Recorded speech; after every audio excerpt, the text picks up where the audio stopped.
Hello everyone, welcome to IS point. आज हम यहाँ पे बात करेंगे शॉपिंग कॉम्प्लेक्स और मॉल। ठीक है, इसके बारे में अच्छे से डिटेल से समझेंगे क्योंकि अभी हम लोग क्या पढ़ रहे हैं, मार्केट पढ़ रहे हैं। और मार्केट में हमारा क्या क्या होता है, मतलब कितने प्रकार की बाजारें होती हैं, वो कैसे कैसे काम करती हैं, उनके काम करने में क्या क्या समस्याएं होती हैं, इन सारी बातों को हम लोग इस लेसन में समझने वाले हैं।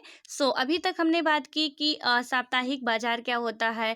देन उसके बाद बात की कि जो भी हमारी मोहल्ले की दुकानें होती हैं वो क्या होती हैं। ठीक है, उसके बाद अब हम बात करेंगे यहाँ पे, पहले थोड़ा सा शॉपिंग कॉम्प्लेक्स पढ़ने से पहले ये जो दो कहानियां दी हुई हैं तो इनको पढ़ के समझते हैं कि कैसे उधार वगैरह वो लोग लेते हैं। तो यहाँ पे क्या बात की गई है कि सुजाता और कविता एक दिन अपने मोहल्ले की दुकान से किराना का कुछ सामान खरीदने पहुंची। ठीक है, और वे क्या करती थी कि इस दुकान पर अक्सर खरीदारी कर मतलब के लिए जाती थी। आज यहाँ भीड़ थी। दुकान मालकिन दो सहायकों की मदद से दुकान का काम संभाल रही थी। जब सुजाता और कविता दुकान के अंदर पहुंची तो सुजाता ने दुकान मालकिन को जरूरत के सामान की सूची बोलकर लिखवा दी। ठीक है, यानी कि मेन रूप से बात करें, जैसे हम आप भी होते हैं तो क्या करते हैं कि कोई जो भी हमारे मोहल्ले में एक किराने की दुकान हो गई और अक्सर इसकी ज़रूरत हमको पड़ती ही रहती है, जो भी हमारे रोज़मर्रा की चीज़ें हैं। तो वहाँ पे क्या होता है कि वो हम लोग जाते हैं और जितना भी सामान होता है लेते हैं। कभी पैसा हुआ तो ठीक है, नहीं तो देते ही हैं और आज दें चाहे कल। लेकिन यदि पैसा नहीं भी हुआ तो भी हमारा काम हो जाता है। देन उसके बाद हम क्या करते हैं, उसका जो भी पेमेंट होता है पे कर देते हैं बाद में। ठीक है, वहाँ पे वो लिख वगैरह लेते हैं। तो यहाँ पे यही हमको समझाया जा रहा है कि वो क्या करती है, दुकान जाती है और वहाँ पे उसकी दुकान पे काफ़ी ज़्यादा भीड़ रहती है। वो मालकिन को सामान बोलती है, वो लिख लेती है। उसके बाद वो क्या करती है कि सूची के अनुसार सामान को तौलने और पैक करवाने के लिए कर्मचारियों को निर्देश देने लगी। ठीक है, उसके बाद क्या होता है कि इस बीच कविता चारों तरफ नज़र दौड़ा रही थी। बाएं हाथ में सबसे ऊपरी शेल्फ पर अलग अलग ब्रांड की साबुन की टिकिया रखी थी। दूसरी शेल्फों पर दंत मंजन, टेल्कम पाउडर, शैम्पू, बाल के तेल आदि रखे थे। ठीक है, हम आप भी बाजार जाते हैं तो देखते ही हैं, मार्केट में जो भी हमारा किराना स्टोर होता है वहाँ पे बहुत सी चीज़ें आपको मिल जाती हैं जो हमारे डेली यूज की होती हैं। ठीक है, अलग अलग ब्रांड के और अलग अलग रंगों के सजे सामान और मन लुभा रहे थे। फर्श पर कुछ बोरे पड़े हुए थे। ठीक है, अलग अलग ब्रांड का मतलब वही हमने एडवर्टाइजमेंट में बहुत ही बेहतर तरीके से ये सारी बातों को समझे हैं। और जिन्होंने भी अच्छे से वीडियो देखा होगा मन लगा के, ठीक है, उनको आई थिंक कि अब वो कहीं भी डाउट नहीं होगा। ठीक है, तो यह ब्रांड का मतलब ये है कि जो भी मतलब अलग अलग ब्रांड, जैसे हमारी लक्स साबुन हो गई, पियर्स हो गई, डब हो गई, लाइफबॉय हो गई, डिटॉल हो गई, जितने भी होते हैं यानी अलग अलग उसके ब्रांड के रखे रहते हैं। ठीक है तो सब साबुन ही, बट अलग अलग उनका ब्रांड नेम होता है। ऐसे ही हमारे तेल होते हैं, जैसे आंवला का तेल हो गया या और भी जो भी अदर तेल आते हैं वो सभी रखे रहते हैं, मतलब अलग अलग ब्रांड के। ठीक है, वही वो देख रही थी। देन उसके बाद होता क्या है कि सारा सामान तौलने और बांधने में करीब 20 मिनट लग गए। फिर सुजाता ने अपनी नोटबुक सामने कर दी। दुकान मालकिन ने नोटबुक में 1550 रुपए की संख्या दर्ज की और वापस कर दी। उसने अपने बड़े रजिस्टर में भी ये संख्या लिख ली, मतलब लिख कर रख ली थी। और उसके बाद क्या होता है कि अब सुजाता अपने भारी थैले को लेकर बाहर निकली। अगले महीने के हफ्ते में उसके घर से दुकान का हिसाब चुका दिया जाएगा। ठीक है, यानी कि उसने क्या किया कि एक अपना जो भी हिसाब किताब की उनकी कॉपी थी उसमें लिखवाती है वो। और उनका भी जो जो भी वहाँ किराना स्टोर की मालकिन थी, जो भी रजिस्टर होता है सबका लिखा रहता है कि क्या कैसे है, वो वहीं पे नोट कर लेती हैं कि 1500 रुपये, 1550 रुपये ये हमको देंगी। ठीक है, इनका इतना उधार है, नाम सहित आगे लिख लेती हैं। और मुझे नहीं लगता आप में से बहुत से ऐसे लोग होंगे कि किसी ने मतलब उधार ना लिया हो। ठीक है, कभी ना कभी हम क्या करते हैं, ऐसी हमारे सामने सिचुएशन आ जाती है कि फिर हमको उधार वगैरह लेना पड़ता है, तो इससे हमको आसानी रहती है। उसके बाद अब हम बात करते हैं, यहाँ एक और कहानी दी हुई है। अंचल मॉल का एक 5 मंजिला शॉपिंग कॉम्प्लेक्स है। कविता और सुजाता उसमें लिफ्ट से ऊपर जाने और नीचे आने का आनंद ले रही हैं। ठीक है, आप जो भी हमारे कॉम्प्लेक्स होते हैं या मॉल होते हैं वहाँ से हम क्या करते हैं कि मतलब लिफ्ट के द्वारा भी जा सकते हैं, सीढ़ियों के द्वारा भी जा सकते हैं, हर एक तरह की सुविधा वहाँ उपलब्ध रहती है। वो दोनों लिफ्ट से आ जा रही थी।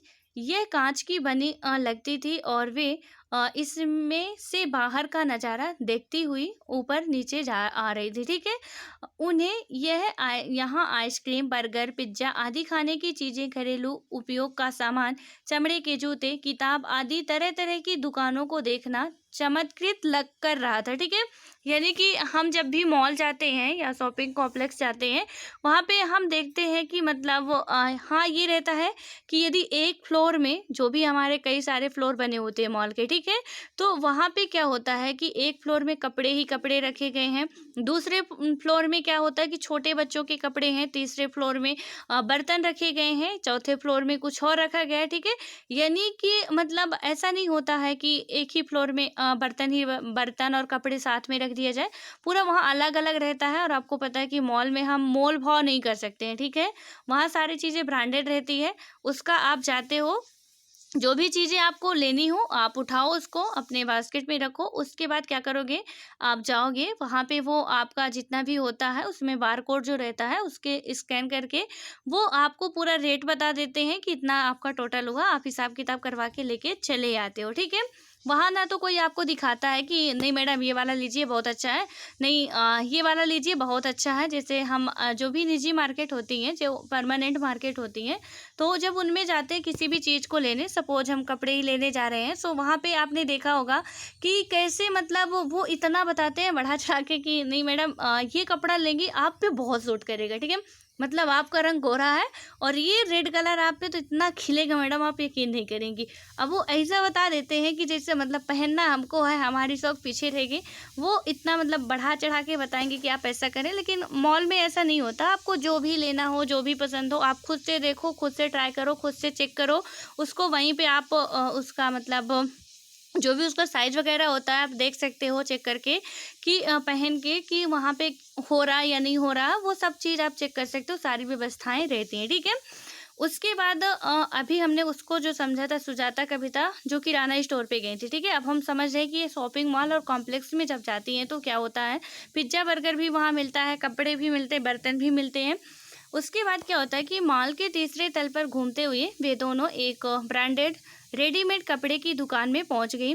सुरक्षा कर्मचारी ने उन्हें इस तरह देखा कि वह उन्हें रोक देना चाहता है, ठीक है। वहाँ पे कुछ इक्का दुक्का कर्मचारी जो रहते हैं, इधर उधर टहलते रहते हैं, परंतु क्या हुआ कि उसने कुछ नहीं कहा, मतलब कुछ कहा नहीं। उन्होंने कुछ कपड़े और उन पर लगी कीमत की पर्चियाँ देखी।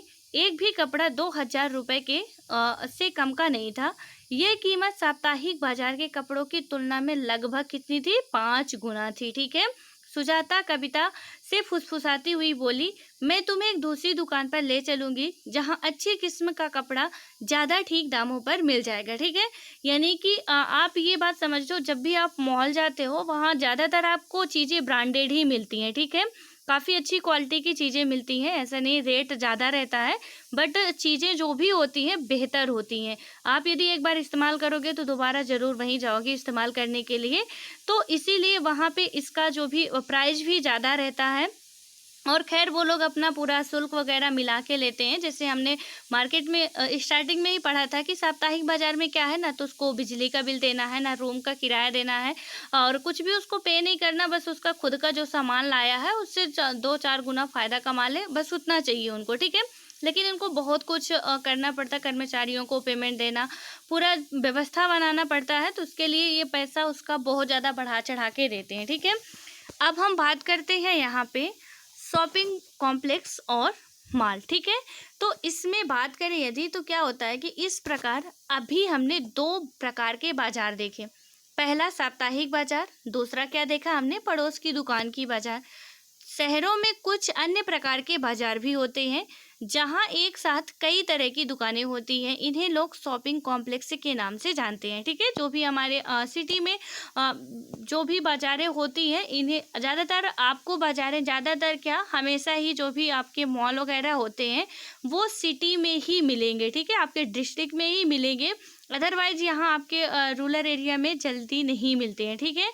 तो क्या होता है कि अब कुछ शहरी इलाकों में आपको बहुमंजिला वातानुकूलित दुकानें भी देखने को मिलेगी जिनकी अलग अलग मंजिलों पर अलग अलग तरह की सुविधाएं मिलती हैं। ठीक है, वातानुकूलित का मतलब ये है कि आप यदि गर्मी में जाते हो, बाहर से एकदम से बिल्कुल आप पसीने पसीने से तर रहे हो, ठीक है, और जैसे ही आप मॉल के अंदर घुसते हो तो इतना अच्छे से ठंडाता वहाँ कि बिल्कुल लगता है कि स्वर्ग यही है। ठीक है, तो वातानुकूलित का मतलब यही है कि जैसे भी गर्मी हो गई, ठंडी हो गई, उस अकॉर्डिंग पूरा वहाँ की व्यवस्था होती है। ठीक है, प्राइस इसीलिए इसका ज़्यादा होता है।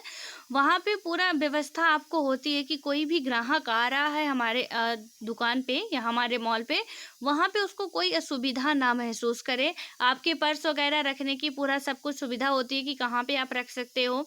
आप सामान रखने के लिए भी आपके लिए टूल बॉक्स होते हैं, वहाँ पे आप रख सकते हो। हर एक सुविधा वहाँ पे अवेलेबल होती है। ठीक है, उसके बाद होता क्या है कि इन्हें मॉल कहा जाता है। ये जो भी होती है बहुमंजिला, मतलब कि जिनकी अलग अलग मंजिलों पर अलग अलग तरह की वस्तुएं मिलती हैं। ठीक है, इन्हें हम क्या कहते हैं? मॉल कहते हैं। इन शहरी दुकानों में आपको बड़ी बड़ी कंपनियों का ब्रांडेड सामान भी मिलता है। मतलब कि इनमें क्या होता है कि जितनी भी बड़ी बड़ी कंपनियां होती हैं उनका ब्रांडेड सामान हमको वहाँ पे इजीली मतलब उपलब्ध हो जाता है। उसके बाद आगे बात करें यदि हम, तो और कुछ बिना ब्रांड का सामान भी मिलता है।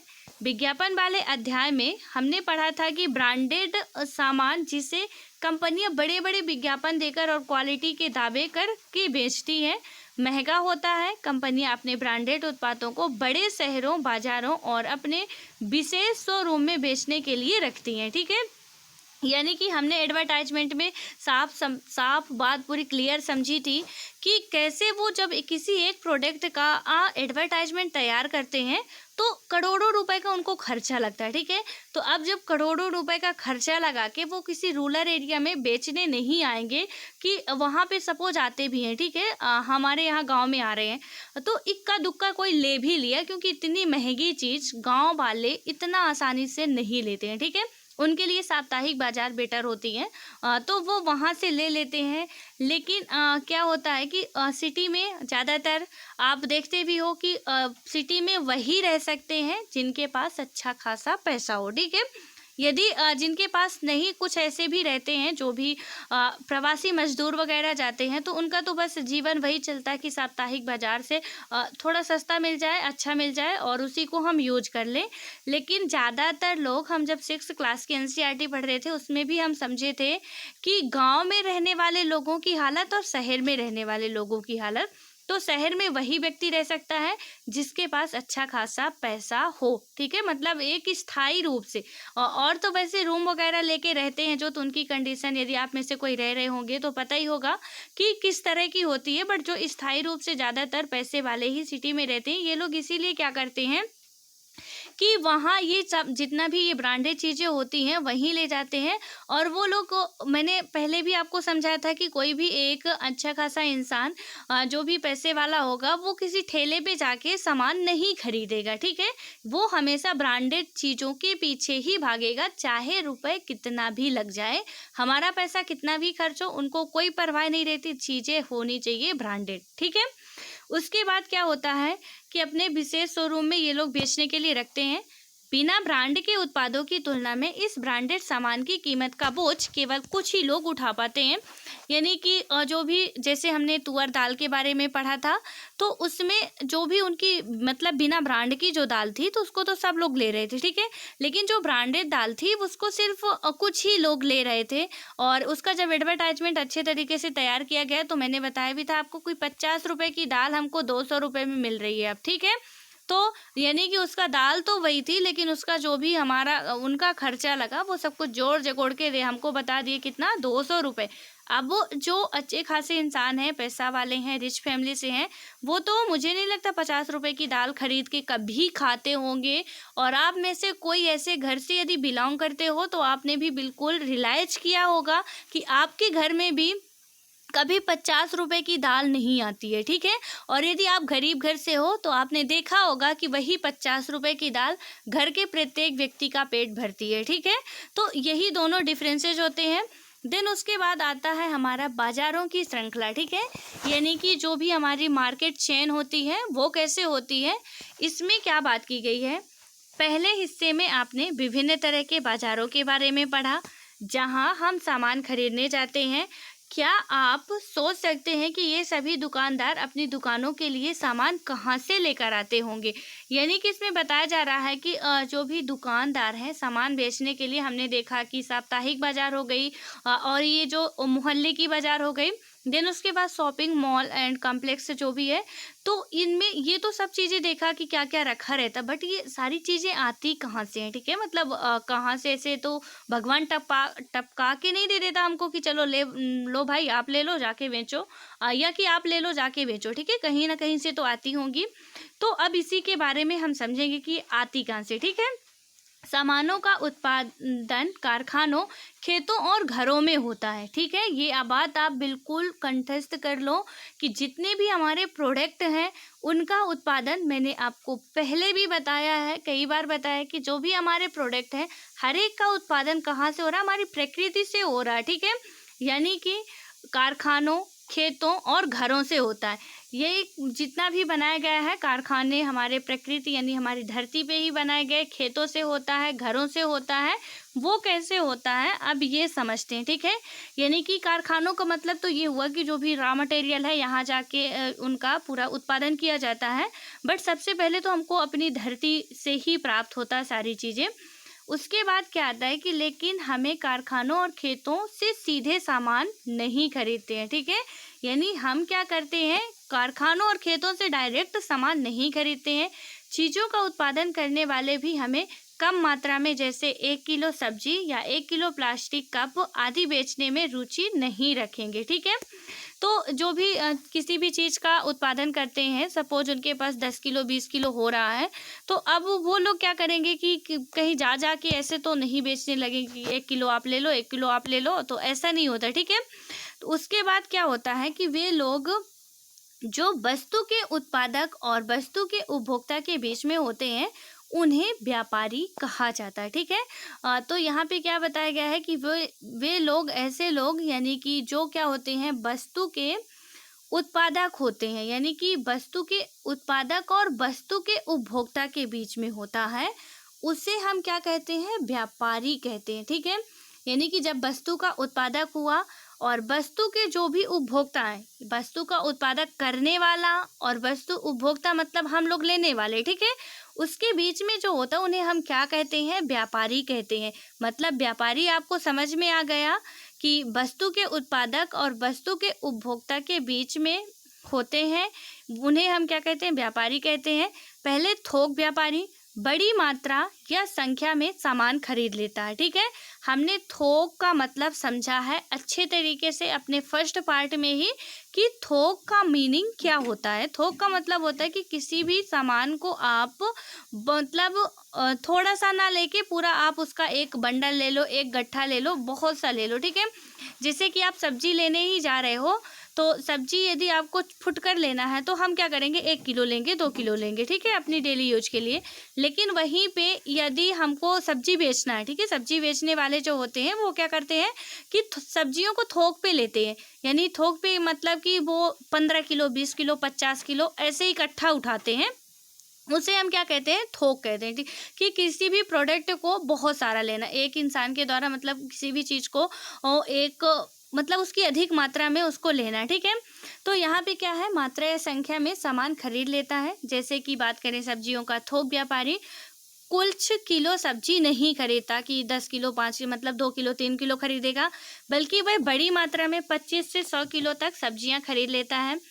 इन्हें वह दूसरे व्यापारियों को बेचता है, ठीक है? उसने थोक में लाया, उसको मतलब सस्ता मिला, 25 से 100 किलो सब्जी जो वो 1-1 किलो करके बेचेगा, को जहाँ 1000 2000 का प्रॉफिट होगा, वहाँ उसने 1000 में ही उतनी सब्जियां खरीद ली, ठीक है?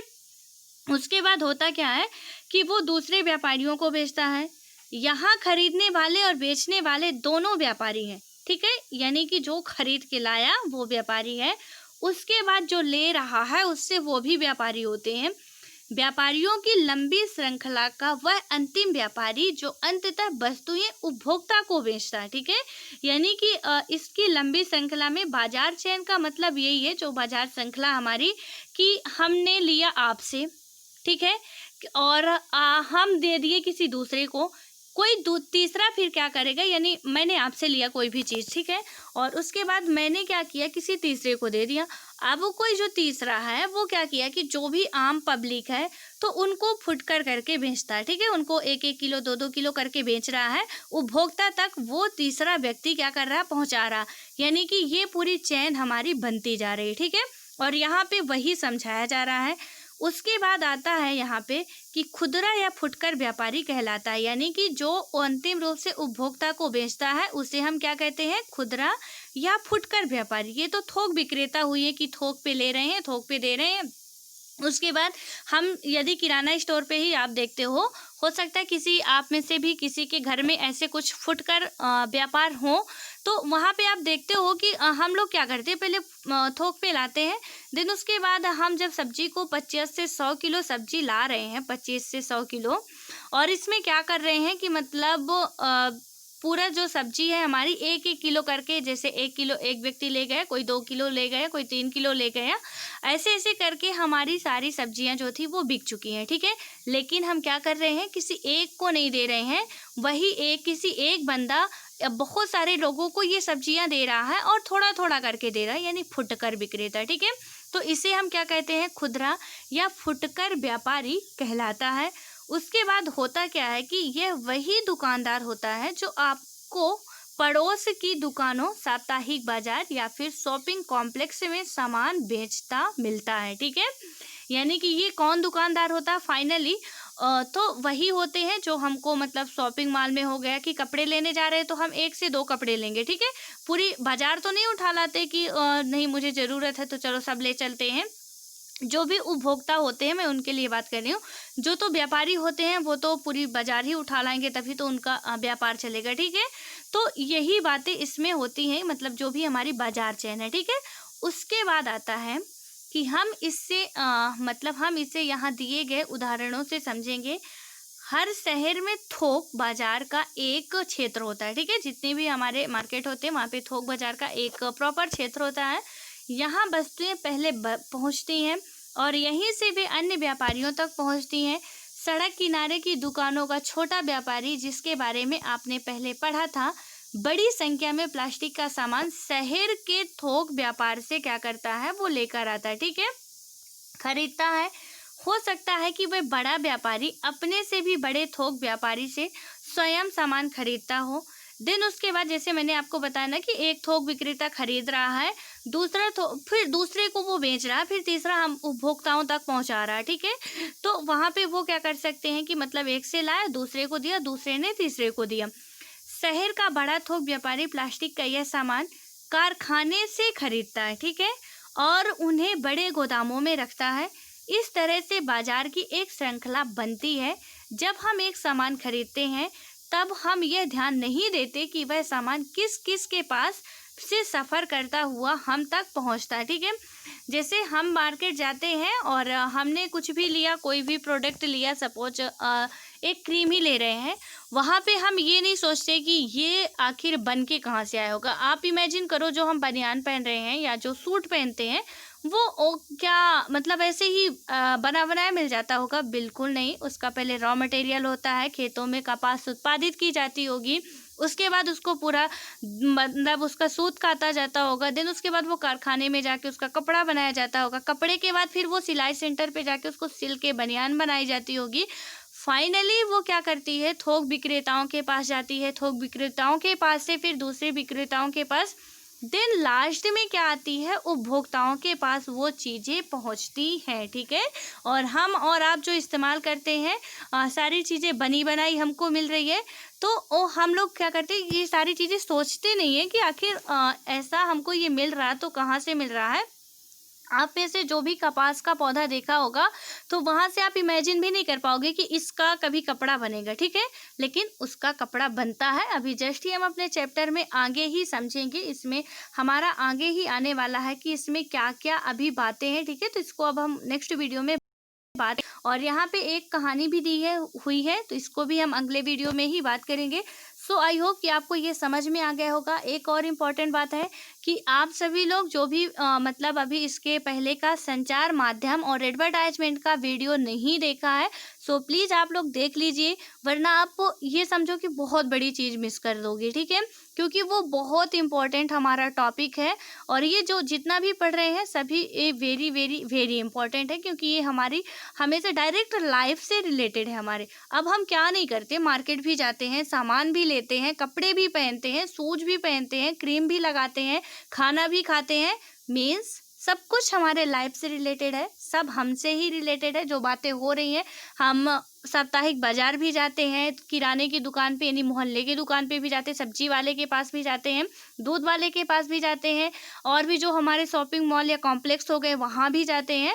तो यहाँ पे हम जाते तो हर जगह हैं, बट मेजर प्रॉब्लम होती क्या है कि हम लोग थोड़ा डिफरेंस नहीं कर पाते हैं कि मतलब वहाँ पे इतनी सस्ती मिल रही थी यही चीज़ यहाँ पे इतना महंगा क्यों मिल रहा है। और यही जब हम सोचने लगेंगे, अभी मैं कल आज ही सुन रही थी, जो भी हमारे प्रशांत सिंह जी, क्या उनकी फर्स्ट रैंक आई है, वो बता रहे थे कि मतलब हमको यूपीएससी में थोड़ा इसका पैटर्न जो है वो अब कुछ अलग हो चुका है, ठीक है? इसमें क्या करना पड़ता है, हमको अपनी आसपास की चीज़ों को लेकर एक्टिव रहना पड़ता है, जो मैं आपको बार बार बोलती हूँ और हमेशा बोलती हूँ कि आप अपनी आसपास की चीज़ों को लेके हमेशा एक्टिव रहो कि आखिर ये हो रहा तो क्यों हो रहा है और इसका सोल्यूशन क्या हो सकता है। आप यूपीएससी के कभी क्वेश्चन उठा के देखना, उसमें यही पूछता है कि मतलब सांप्रदायिक दंगे हो रहे हैं, तो आपका क्या सुझाव है इसमें कि इसको कैसे रोका जाए। अब जब हमको मतलब हमसे हमारा सुझाव पूछ रहा है, ठीक है, कोई किताबी ज्ञान बिल्कुल नहीं पूछ रहा कि मतलब आप जो भी किताब में लिखा है कि इसका ऐसे ऐसे सुझाव करेंगे या उपाय करते हैं तो ठीक हो जाएगा, उसमें हमारा प्रॉपरली हमारा नॉलेज पूछ रहा है। हम क्या सोचते हैं कि हम अपने किस तरीके से इसको हैंडल कर सकते हैं, जो भी ये हो रहा है उसको हम कैसे कुछ किसी भी प्रॉब्लम्स को सॉल्व कर सकते हैं अपने तरीके से, हमारी क्या राय होनी चाहिए वो हमसे पूछता है, ठीक है। तो इसमें जैसे विकास दुबे का ही केस आया था, इंटरव्यू में क्वेश्चन पूछा गया था कि क्या जो विकास दुबे का मर्डर हुआ है, यानी कि पुलिस वालों के द्वारा उसको मार दिया गया, क्या ये सही था, आपकी राय से क्या ये सही था, ठीक है। लेकिन हम पहले तो उसको, ठीक है, पढ़ के समझ हमको बढ़ानी होती है। किसी भी चीज़ को जब हम पढ़ते हैं उससे सिर्फ और सिर्फ हमारी समझ बढ़ती है। उसके बाद हम क्या करते हैं, फिर उसको जो भी हुआ वो हम किताब से पढ़ें, उसके बाद फिर अपना दिमाग लगाएंगे कि नहीं उसने विकास दुबे को मारा, यानी कि कहीं ना कहीं प्रॉब्लम है हमारी न्याय व्यवस्था में। और यदि ऐसा ही चलता रहा तो क्या होगा कि न्याय व्यवस्था, फिर न्यायपालिका तो बंद कर देनी चाहिए, क्योंकि पुलिस वाले खुद ही अपने हाथ में केस ले रहे हैं और खुद ही सॉल्व कर देते हैं।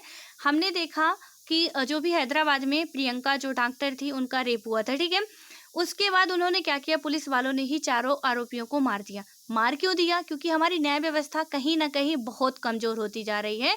और यहाँ कमज़ोर क्यों होती जा रही, क्योंकि आप देख रहे हो कि निर्भया के केस में पूरा केस पेंडिंग में पड़ा हुआ है, और यहाँ मतलब जितने भी उसके जो भी पैतरे थे सब कुछ अपना दिए गए। वो वकील भी इनको अच्छे खासे मिल जाते हैं, लेकिन इनको क्या है कि हम लोग अपराध को ही बढ़ावा दे रहे हैं, ठीक है। कि यहाँ पे निर्भया का केस 7 साल से 10 साल से चल रहा, लगातार 12 साल, 2012 का केस 2020 में सॉल्व हुआ जाके। तो यहाँ पे इसीलिए लोगों का क्या है, कहीं ना कहीं भरोसा उठ रहा है। सो इसलिए उन्होंने ऐसा मतलब कदम उठाया पुलिस वालों ने ही कि केस चलेगा काफ़ी लंबे समय तक, पेशियां होंगी, पेशियों पे पेशियों, पेशियों पे पेशियों, अदालत होगी, और हो सकता है इसको छोड़ दिया जाए। मतलब कि कहीं ना कहीं मेजर प्रॉब्लम है हमारी न्याय व्यवस्था में या कहाँ पे है, वो हमको सोचना पड़ेगा कि आखिर लोग यहाँ पे क्यों जा रहे हैं। जब प्रियंका के अपराधियों को मारा गया पूरा देश खुश था, हम आप सभी खुश थे, क्यों? क्योंकि हमको पता था कि यदि ये केस कोर्ट तक पहुंचा तो वहाँ पे क्या होगा, वहाँ पे लंबी लंबी अदालतें आएंगी, डेट पे डेट बढ़ती जाएगी। अभी निर्भया के केस में आप में से जो भी करंट से अटैच रहा होगा उनको पता होगा कि मतलब एक डेट तो ठीक है कि आज फांसी होनी है, दूसरे दिन पता चला कि उन्होंने कोई और याचिका दायर कर दी, तीसरे दिन पता चल रहा कि उन्होंने कोई और याचिका दायर कर दी, यानी कोई ऐसा पैतरा नहीं बचा कि उन्होंने ना किया हो, ठीक है। जितने भी थे, और उनके वकील भी थे, धन्य है वो महान आदमी जो भी थे, तो वो सब ऐसा किए, ठीक है। यानी कि मतलब पूरा हमारा जो सिस्टम है वो कैसे क्या हो रहा है, हम क्या कर सकते हैं, इसके बारे में हमारी क्या सोच हो सकती है, वो सारी बातें हमको क्या है समझना चाहिए, ठीक है। सो आई होप कि आपको ये जो मैं थोड़ा बीच बीच में लेक्चर दे देती हूँ लंबा चौड़ा सा, वो थोड़ा आपको समझ में आता होगा और कहीं ना कहीं आई होप कि मोटिवेट भी करता होगा, और मोटिवेट रहोगे तभी आप कुछ कर सकते हो, ठीक है। इसलिए किताबी ज्ञान सिर्फ हमारी समझ बढ़ाता है, और उसके बाद जो भी करना है थोड़ा हमको अपना दिमाग भी लगाना पड़ता है, ठीक है। और आंसर भी हम लिख रहे हैं तो जितना ज़्यादा से ज़्यादा आप प्रैक्टिकली लिखोगे किताब का छोड़ के, ठीक है, मतलब अपनी लैंग्वेज होनी चाहिए, वही एक जो भी हमारी होती है, लेकिन किताब को छोड़ के हम अपना पूरा प्रैक्टिकली लिखते हैं कि हमारे आसपास, या ऐसा एग्जाम्पल दे के लिखते हैं, सो काफ़ी बेटर आंसर होता है। और हम हर एक अभ्यर्थी से थोड़ा, तो ये हमारे लिए प्लस पॉइंट होता है, और जब हम अभी से सोच अपनी डेवलप करेंगे तभी ऐसा सब कुछ हो सकता है, ठीक है। So all the best.